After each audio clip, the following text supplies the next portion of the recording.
Τα Χριστούγεννα είναι μια οικουμενική εορτή που, αν και δεν έχουν αφομοιωθεί 100% σε όλες τις χώρες, παρόλα τα αυτά συνεχίζουν να μαγεύουν και να γλυκαίνουν τις καρδιές όλων.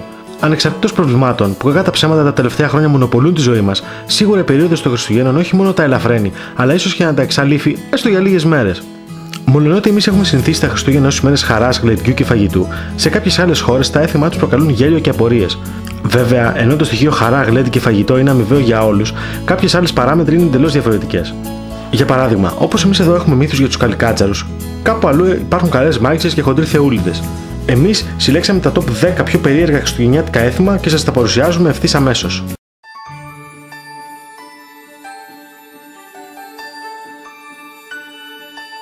Οι γιορτές στη Σουηδία αρχίζουν στις 13 Δεκεμβρίου με την ημέρα της Λούτσια.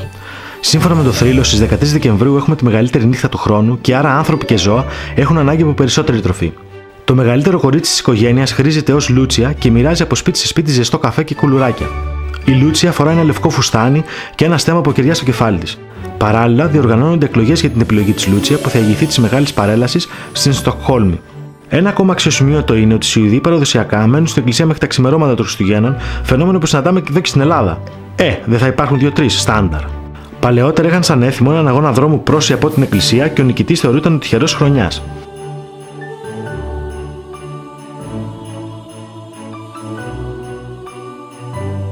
Στην Αγγλία, τα παιδιά γράφουν γράμμα στον Father Christmas για να του ζητήσουν το δώρο τους. Μετά το ρίχνουν μέσα στο τζάκι ώστε ο καπνός να το οδηγήσει στο Βόρειο Πόλο. Βέβαια, αν καεί αμέσως, πρέπει να το ξαναγράψουν. Φήμες λένε ότι αν ψήσει μπριζόλα από πάνω, σίγουρα δεν θα καεί αμέσως. Ένα άλλο περίεργο από την Αγγλία είναι ότι κάθε χρόνο το Δεκέμβρη στη λίμνη Σέρπαντάιν στο Λονδίνο, επίδοξοι επισκέπτες της καρδιολογικής βουτούν και διαγωνίζονται σε έναν αγώνα περίπου 100 μέτρων στα δροσερά νερά της λίμνης. Ας έρθουν από εδώ να δουν πως κάνουμε κι εμείς μπάνιο με τους λογαριασμούς που μας έρχονται. Κάθε μέρα στρώνουμε επιδερμίδα.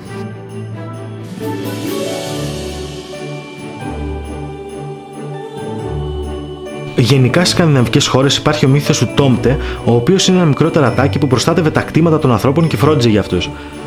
Εκείνοι που δεν πρόσεχαν τη γη τους όμως τους τιμωρούσε με διάφορα κόλπα που σκαρφιζόταν. Στη Φιλανδία, η 24η Δεκεμβρίου θεωρείται ως πιο σημαντική μέρα των Χριστουγέννων και οι εορτασμοί αρχίζουν από το μεσημέρι. Η εκκίνηση γίνεται με κάθε επισημότητα στην πόλη Τούρκου. Για την παράδοση των Φιλανδών, η μέρα αυτή είναι αφιερωμένη στη μνήμη των νεκρών. Έτσι, η νυχτερινή επίσκεψη στο νεκροταφείο είναι αναπόφευκτη μετά τη χριστουγεννιάτικη λειτουργία.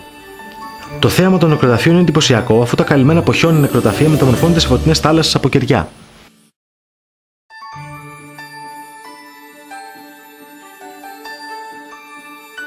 Από αυτό το top 10 δεν θα μπορούσαμε να αφήσουμε έξω τους γείτονές μας τους Ιταλούς. Τα Χριστούγεννα στην Ιταλία είναι φανερά επηρεασμένα από παγανιστικές γιορτές της ρωμαϊκής εποχής, αλλά και από χριστιανικές παραδόσεις. Έτσι λοιπόν, εκτός από τους ζαμπονάρι που παίζουν πίπα και μεταδίδουν την εφορία των γιορτών με γνωστά παραδοσιακά ιταλικά τραγούδια, έχουμε και το έθιμο της μάγισσας Λαμπεφάνα. Η μάγισσα επισκέπτεται τη νύχτα τα σπίτια όλων των παιδιών και γεμίζει τις κάλτσες των καλών παιδιών με δώρα, ενώ βάζει κάρβουνο σε αυτές των άτακτων παιδιών. Η Λαμπεφάνα θεωρείται καλή μάγισσα και ο μύθος αναφέρει ότι είχε αρνηθεί να ακολουθήσει τους τρεις μάγους στην αναζήτηση του θείου βρέφους. Έπειτα όμως το μετάνιωσε, αλλά ήταν ήδη αργά. Έτσι αποφάσισε να επισκέπτεται όλα τα σπίτια και να δίνει δώρα στα παιδιά μέχρι να γεννηθεί το θείο βρέφος και να του δώσει το δώρο που του χρωστά.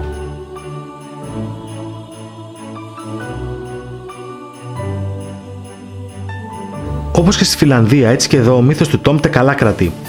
Είναι εξάλλου μέρος της σκανδιναβικής παράδοσης. Η Νορβηγία είναι το μαργαριτάρι του σημερινού top 10 και θα καταλάβετε ευθύς αμέσως το λόγο.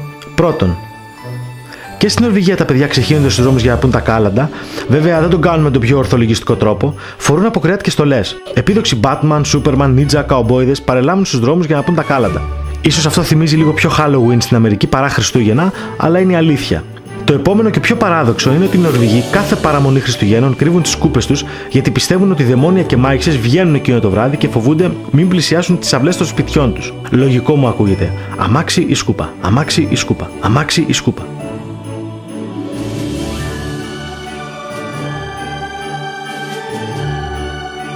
Στην Ουκρανία έχουν τον παγωμένο πατέρα, ο οποίος καταφθάνει πάνω σε ένα έλκυθρο που το σέρνουν τρεις τάραντοι.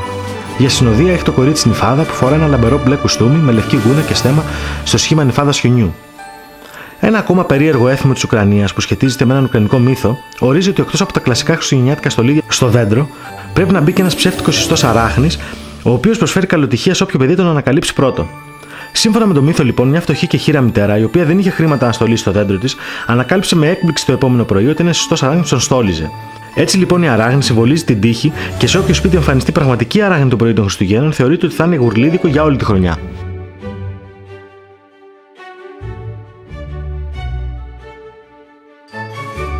Εδώ οφείλουμε να πούμε ότι μοιραζόμαστε πολλά κοινά στοιχεία με τους γείτονές μας τους Σίβηρες. Βέβαια, αυτοί δίνουν ιδιαίτερη έμφαση στη φάτνη και όχι τόσο στο δέντρο που το θεωρούν ξενόφερτο. Η φάτνη τους πρέπει να μοιάζει αληθινή και πολλές φορές έχει το μέγεθος κουκλόσπιτου.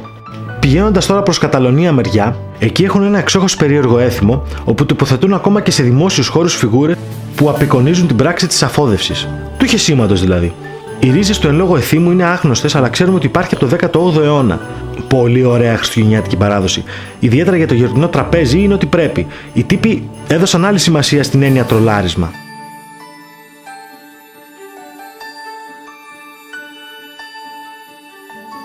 Στη Γερμανία το στόλισμα έχει την τιμητική του και δίνουν ιδιαίτερη έμφαση σε αυτό. Έτσι κάθε σπίτι είναι τέρμα στολισμένο σαν αμάξι μπουρναζιώτη σε απογευματινό καφέ. Ένα από τα σημαντικότερα έθιμά του είναι το Adventskrantz, αν το προφέρω σωστά. Σύμφωνα με αυτό λοιπόν τοποθετούν ένα κυροπήγιο με 4 θέσεις που συμβολίζουν τις 4 τελευταίες εβδομάδες του έτους. Κάθε Κυριακή που τελειώνει η εβδομάδα ανάβουν και το αντίστοιχο κερί. Παράλληλα, έχουν ακόμα ένα συναφή έθιμο που λέγεται Advents Calendar και είναι ένα χριστουγεννιάτικο ημερολόγιο με 24 κλεισμένα πορτάκια που κάθε ένα κρύβει και μια έκπληξη. Το έχετε και στα Lidl αλίτες με 7 ευρώ το ένα, 4 νηψάκια έσουν 28 ευρώ. Το ίντερνετ έχει καταστρέψει κόσμο. Άλλα αξιοσημείωτα παγανιστικά έθιμα στη Βαβαρία περιλαμβάνουν τους Straw Devils, ανθρώπους δηλαδή ντυμένους με τρομακτικά κουστούμια, που φοβίζουν ένας τον άλλον στους δρόμους. Για ελάτε εδώ στους ροντάδες στοιχείο το Πάσχα και θα δείτε φόβο. Ερασιτέχνες.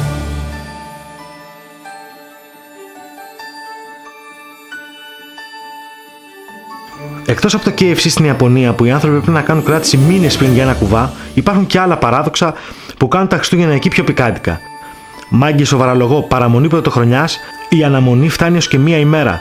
Για ένα κουβά με κοτόπουλο. Χασάπιδες εκεί δεν παίζουν. Στην Ιαπωνία λοιπόν τα Χριστούγεννα δεν λογίζονται ως επίσημη γιορτή, καθώς μόνο το 1% του πληθυσμού είναι χριστιανοί.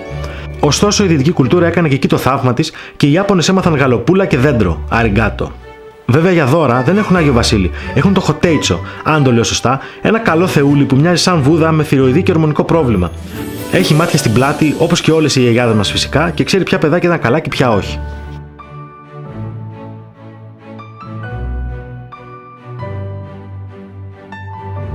Για το Χαβανέζο Άι Βασίλη το έλκυθρο είναι πολύ out of date, γι' αυτό και χρησιμοποιεί κανό. Οι Χαβανέζοι, αφού πρώτα τρώνε σούπα, νούντλ, σολομό και δόξα το Θεό χοιρινό, μετά γλεντούν και χορεύουν με κιθάρες και γιουκαλίλι. Δεν ξέρω αλήθεια τι σκατά είναι αυτό. Το καρέ συμπληρώνει μελωδίες αλλά Hawaiian style που αλλού, στις παραλίες φυσικά.